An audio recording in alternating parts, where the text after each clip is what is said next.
제12장. 그동안에 무리 수만 명이 모여 서로 밟힐 만큼 되었더니 예수께서 먼저 제자들에게 말씀하여 이르시되, 바리새인들의 누룩 곧 외식을 주의하라. 감추인 것이 드러나지 않을 것이 없고 숨긴 것이 알려지지 않을 것이 없나니, 이러므로 너희가 어두운 데서 말한 모든 것이 광명한 데서 들리고 너희가 골방에서 귀에 대고 말한 것이 지붕 위에서 전파되리라. 내가 내 친구 너희에게 말하노니 몸을 죽이고 그 후에는 능히 더 못하는 자들을 두려워하지 말라. 마땅히 두려워할 자를 내가 너희에게 보이리니 곧 죽인 후에 또한 지옥에 던져넣는 권세 있는 그를 두려워하라. 내가 참으로 너희에게 이르노니 그를 두려워하라. 참새 5마리가 2아스타리온에 팔리는 것이 아니냐. 그러나 하나님 앞에는 그 하나도 잊어버리시는 바 되지 아니하는도다. 너희에게는 심지어 머리털까지도 다 세신 바 되었나니 두려워하지 말라. 너희는 많은 참새보다 더 귀하니라. 내가 또한 너희에게 말하노니 누구든지 사람 앞에서 나를 시인하면 인자도 하나님의 사자들 앞에서 그를 시인할 것이요, 사람 앞에서 나를 부인하는 자는 하나님의 사자들 앞에서 부인을 당하리라. 누구든지 말로 인자를 거역하면 사하심을 받으려니와 성령을 모독하는 자는 사하심을 받지 못하리라. 사람이 너희를 회당이나 위정자나 권세 있는 자 앞에 끌고 가거든 어떻게 무엇으로 대답하며 무엇으로 말할까 염려하지 말라. 마땅히 할 말을 성령이 곧 그때 너희에게 가르치시리라. 무리 중에 한 사람이 이르되, 선생님, 내 형을 명하여 유산을 나와 나누게 하소서. 이 사람아, 누가 나를 너희의 재판장이나 물건 나누는 자로 세웠느냐 하시고 그들에게 이르시되, 삼가 모든 탐심을 물리치라. 사람의 생명이 그 소유의 넉넉한 데에 있지 아니하니라. 또 비유로 그들에게 말하여 이르시되, 한 부자가 그 밭에 소출이 풍성하매 심중에 생각하여 이르되, 내가 곡식 쌓아둘 곳이 없으니 어찌할까 하고, 또 이르되, 내가 이렇게 하리라. 내 곡간을 헐고 더 크게 짓고 내 모든 곡식과 물건을 거기 쌓아두리라.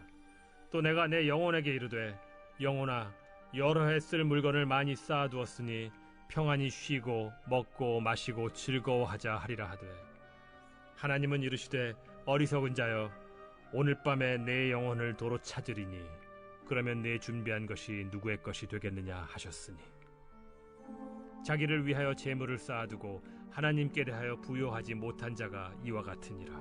또 제자들에게 이르시되, 그러므로 내가 너희에게 이르노니 너희 목숨을 위하여 무엇을 먹을까, 몸을 위하여 무엇을 입을까 염려하지 말라. 목숨이 음식보다 중하고 몸이 의복보다 중하니라. 까마귀를 생각하라. 심지도 아니하고 거두지도 아니하며 골방도 없고 창고도 없으되 하나님이 기르시나니 너희는 새보다 얼마나 더 귀하냐. 또 너희 중에 누가 염려함으로 그 키를 한 자라도 더할 수 있느냐. 그런즉 가장 작은 일도 하지 못하면서 어찌 다른 일들을 염려하느냐.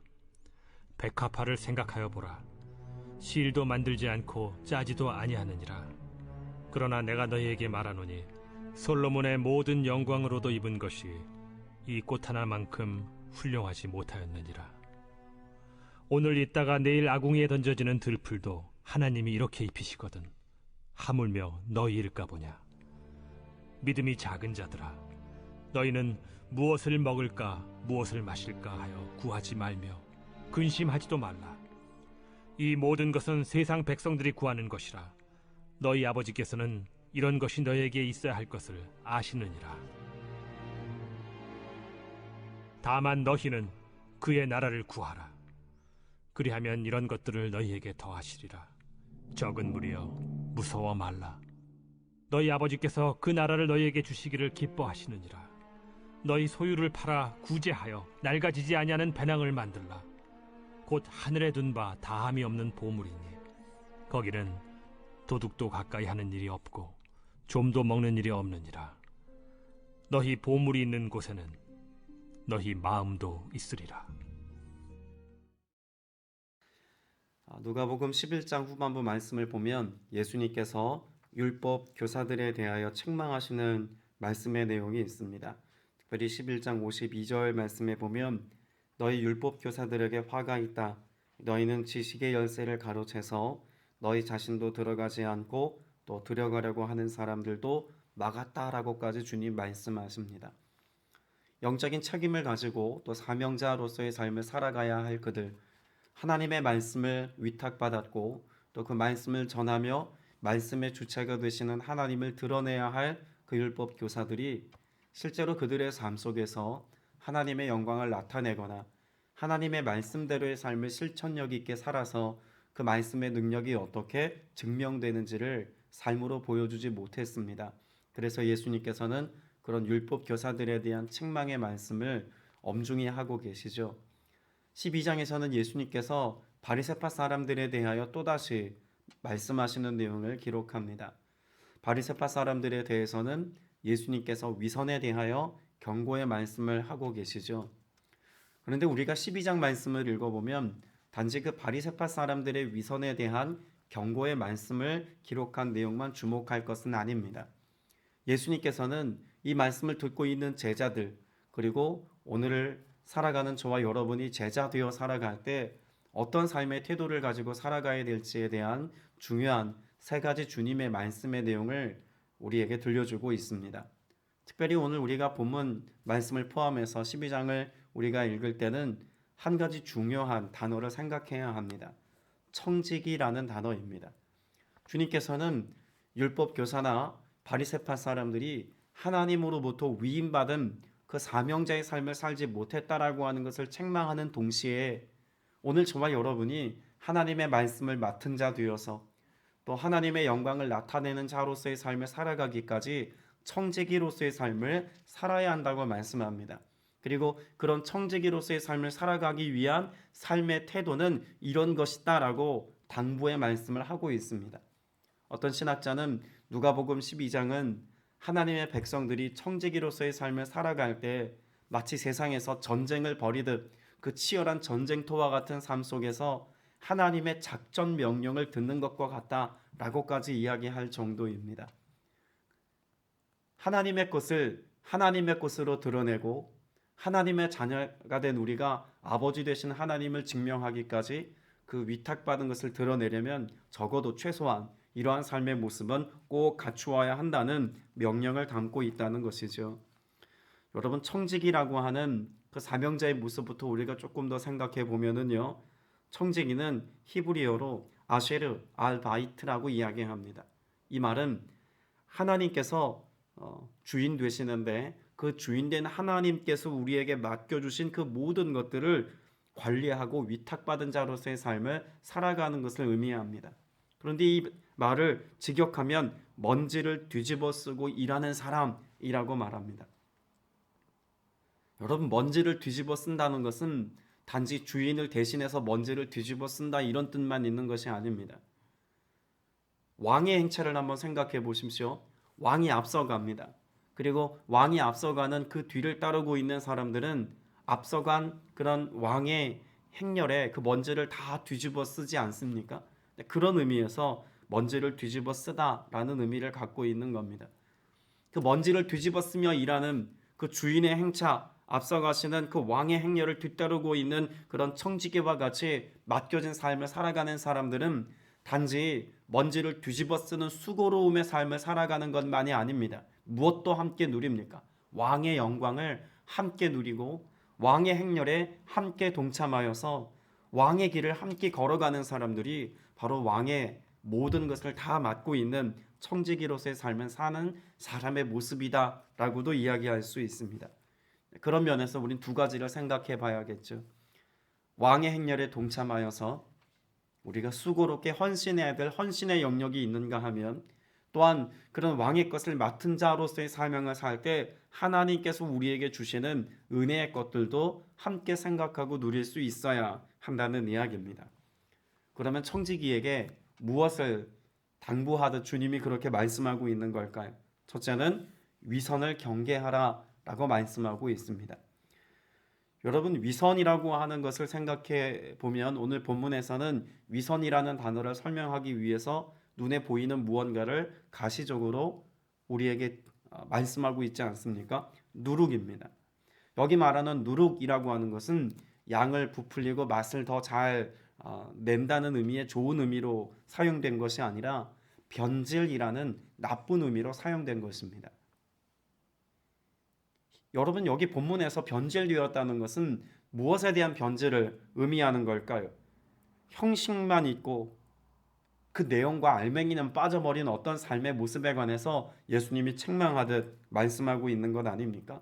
그래서 오늘 본문의 내용을 이야기하고 있는 이 내용을 설명하는 본 회포라고 하는 분의 설명을 들어보면 무신전신이라는 이야기를 합니다. 무슨 뜻일까요? 무신전신이라는 말은 하나님 앞에 있지만 하나님이 계시지 않는 곳에 하나님이 계신 것처럼 서 있다, 이런 의미로 쓰여진 말입니다. 우리 기독교 신앙의 가장 중요한 가치가 무엇일까요? 코람데오 아닙니까? 하나님 앞에서. 그런데 하나님 앞에 서 있다고 말하고는 있지만 정작 그 앞에 하나님이 계시지 않는 상태라면 이것은 허울 좋은 형식만 남아있는 어떤 상황을 말하고 있는 것이죠. 지금 위선이라는 단어, 그리고 그것을 설명하기 위해서 누룩이라는 표현을 쓰고 있는 것이 꼭 이와 같다는 것입니다. 그래서 예수님께서도 마태복음에서 이와 같은 바리새파 사람들의 모습을 무엇에 비유하여 말씀하셨을까요? 마태복음 23장 27절 말씀에 보면 회칠한 무덤 같다라고까지 말씀합니다. 사람들에게 보여지기 위해서 그 무덤을 회칠하여서 아름답게 겉모습을 꾸며 놓았지만 그러나 그 안에는 시체의 썩은 냄새가 진동하고 아름다운 것이라고는 찾아볼 수 없는 것을 품고 있는 것이 바로 회칠한 무덤입니다. 바리새파 사람들의 지금의 모습이 하나님 앞에 꼭 그와 같다는 것이죠. 경건하게 서 있고 거룩한 일을 담당하고 겉으로 보여지기는 화려한 제사장의 의복을 입고 서 있지만 그러나 정작 그 안에 하나님의 살아계심을 느낄 수 없고 하나님의 역사하심을 발견하고 누릴 수 없는 상태, 이것이 바리새인들의 모습이라는 것입니다. 그러면 예수님께서 단지 이와 같이 바리새파 사람들의 위선과 누룩을 경계하라고 말씀하신 것은 그렇게 조심해서 살아가라는 말씀으로만 주신 걸까요? 그렇지 않다는 이야기는 우리 스스로 잘 알 수 있습니다. 위선으로 살아가는 것이 아니라 진실됨으로 살아가자는 이야기 아니겠습니까? 하나님 앞에 있는 것처럼 살아가는 삶이 아니라 늘 하나님 앞에서의 삶을 살고 그 하나님의 말씀대로의 삶을 준행하며 살아갈 것에 관하여 우리에게 당부하고 있는 것이죠. 그래서 오늘 이어지는 두 번째 경고의 말씀이 의미가 있습니다. 그렇게 바리새파 사람들의 위선을 경계할 뿐만 아니라 우리는 하나님에 대한 경외함으로 살아가야 한다는 것을 말씀하고 있습니다. 오늘 말씀에 보면 4절 이하에 사람을 두려워하지 말아야 한다는 것을 말씀하고 있습니다. 단지 사람을 두려워하지 말아라 라는 의미는 그렇게 사람에 대해서 우리가 경계심을 가지고 살아야 한다는 의미만 말씀하고 있는 것이 아니라 정말 두려워해야 될 대상을 두려워함으로 살아야 한다는 것을 강조하고 있는 것이죠. 누굴 두려워해야 한다는 겁니까? 하나님에 대한 두려움의 마음을 가지고 살아가야 한다는 말씀입니다. 여기 하나님을 두려워한다는 것은 무서워하다라는 의미가 아니라 어떤 의미로 사용된 말일까요? 존경과 사랑을 가지고 하나님의 하실 일들을 기대하고 함께 살아가되 그 가운데 우리가 하나님에 대한 경외심을 잃지 말아야 한다는 것을 말씀하고 있는 겁니다. 그런 말을 표현하고 있는 히브리어가 야레라고 하는 말입니다. 하나님에 대한 경외함을 가지고 살아가는 것은 하나님의 백성들의 삶의 가장 중요한 태도임을 성경 여러 곳에서 말씀하고 있습니다. 특별히 잠언 말씀을 보면은요, 잠언의 그 무수히 많은 권면의 말씀들은 우리의 삶에 12가지 주제를 다루고 있다고 흔히 이야기를 합니다. 잠언에 기록되어져 있는 12가지 삶의 주제를 우리가 면밀히 살펴보면 그 12가지 삶의 주제가 지향하는 바는 한 곳을 바라보고 있다고 이야기합니다. 우리의 삶에 다양한 주제가 있을 수 있지만 그것이 지향하는 바 역시 야레입니다. 하나님을 경외하는 삶을 살기 위한 지혜력, 이것을 표현하고 있는 것이 잠언의 말씀이라고 이야기하죠. 자, 그러면 잠언의 말씀은 우리가 세상에서 얻을 수 있는 지혜와 교훈을 얻어서 세상에서 사람들 보여지기에 좀 더 나은 삶을 살기 위한 지혜력을 말하고 있는 것이 아님을 우리가 이해할 수 있습니다. 그도 포함하고 있지만 궁극적으로 우리의 삶의 다양한 주제들을 성경에 말씀하고 교훈하고 가르쳐 알게 함을 통해서 우리로 하여금 그 일상 속에서 어떤 삶을 살게 하려는 의도가 있다는 것입니까? 하나님을 경외하는 삶을 살게 하기 위한 교훈이라는 것입니다. 시편의 말씀도 마찬가지입니다. 시편도 크게 세 가지 주제를 구분하여 이야기합니다. 다윗이 하나님을 경외하는 삶을 살 때 이런 삶을 살 수 있다고 말한 세 가지 주제와 맞닿아 있습니다. 가장 첫 번째 주제가 무엇이냐면 시편은 생명에 이르는 삶에 관하여 말씀합니다. 언제 생명에 이른다고 말하고 있을까요? 하나님을 경외하는 삶을 살 때 생명에 이른다고 말합니다. 대표적인 구절이 시편 19편 23절의 말씀입니다. 시편은 또한 우리가 하나님으로 인하여 부족함이 없는 삶을 산다고 말씀하고 있습니다. 그것이 목자 되신 하나님에 관한 교훈의 말씀과도 맞닿아 있죠. 시편 34편 9절 말씀에 보면 어떤 사람의 인생 가운데 부족함이 없다고 말씀할까요? 여호와를 경외하는 자입니다. 마지막 세 번째로 시편은 하나님의 인도하심과 보호하심에 관하여 말씀합니다. 그 역시도 어떤 이의 몫이라고 말씀하고 있을까요? 하나님을 경외하는 사람들의 삶의 축복이라고 말하고 있습니다.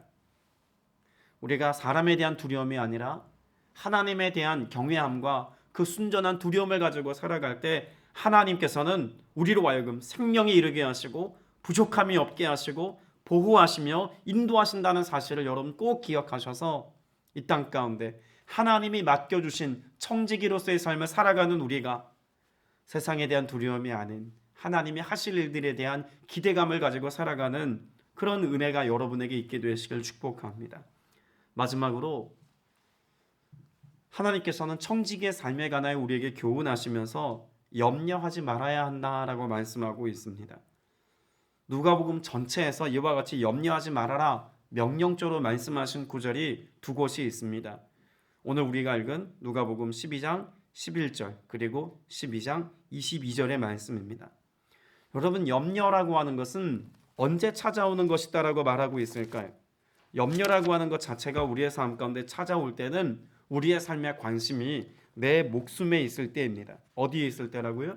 내 목숨, 내 생명, 여기에 우리의 마음을 빼앗겼을 때 우리는 염려라고 하는 삶을 살 수밖에 없습니다.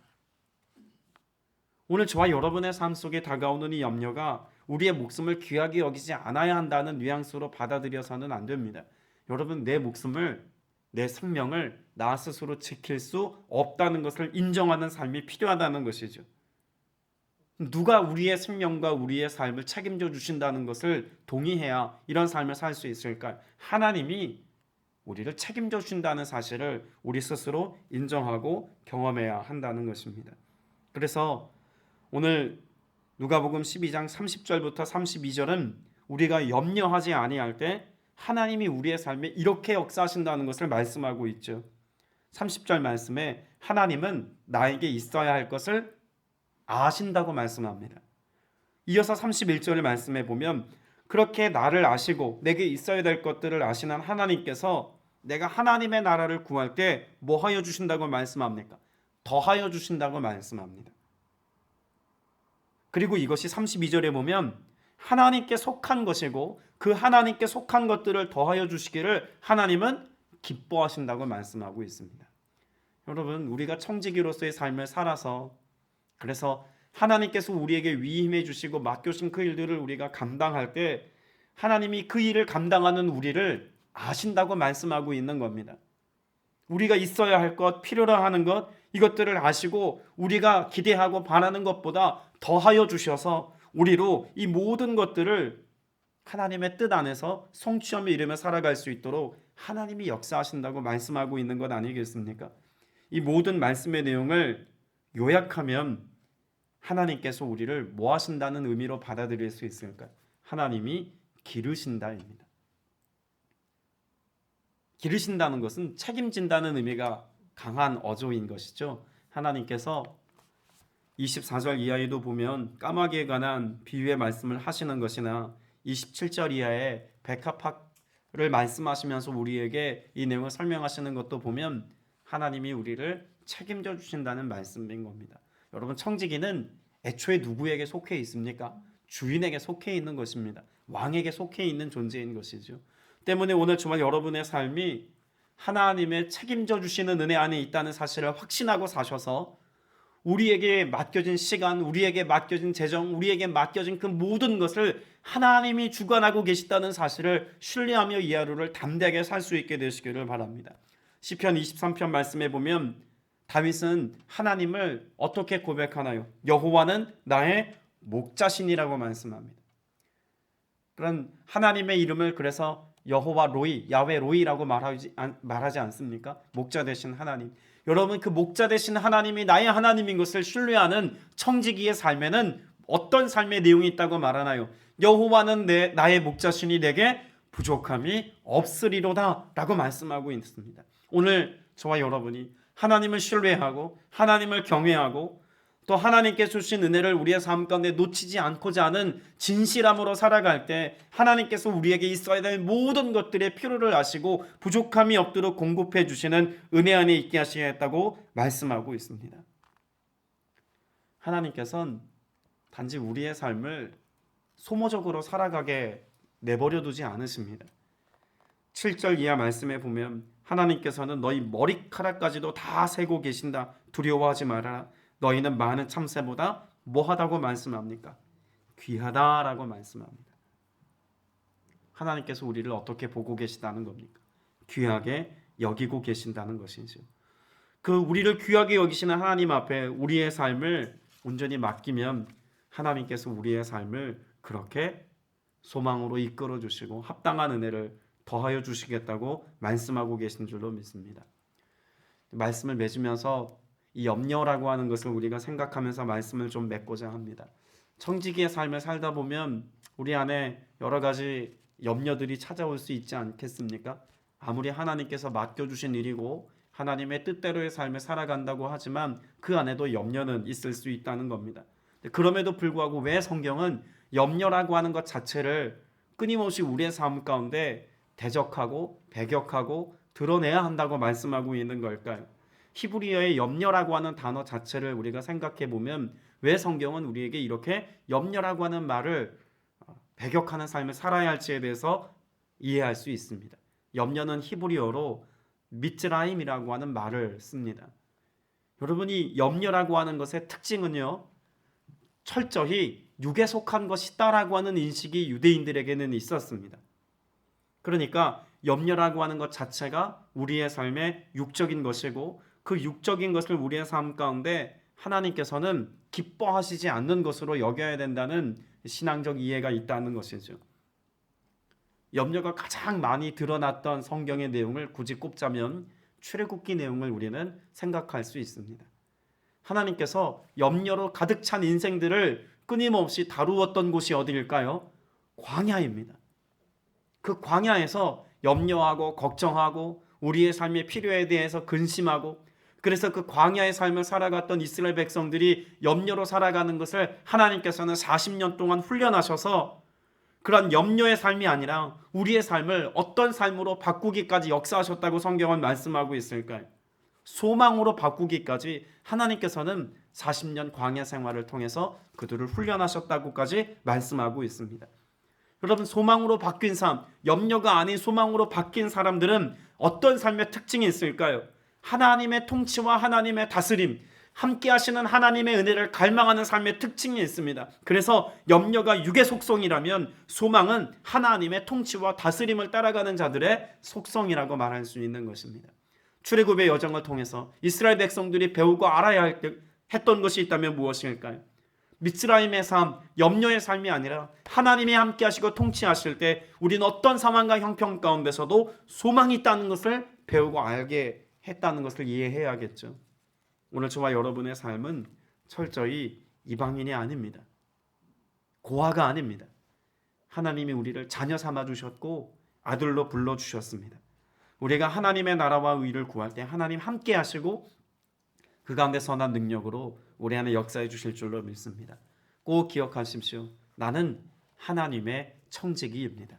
하나님이 맡겨주신 것을 감당할 때 하나님의 능력과 하나님의 지혜와 하나님의 부유함으로 이 모든 일들을 감당하기에 우린 기꺼이 청지기로서의 삶을 온전히 잘 살 수 있는 것인 줄로 믿습니다. 이 하루 그런 하나님의 돌봄과 다스림 가운데 능력의 하나님을 나타내는 복된 날 되시기를 주님의 이름으로 축복합니다. 기도드리겠습니다.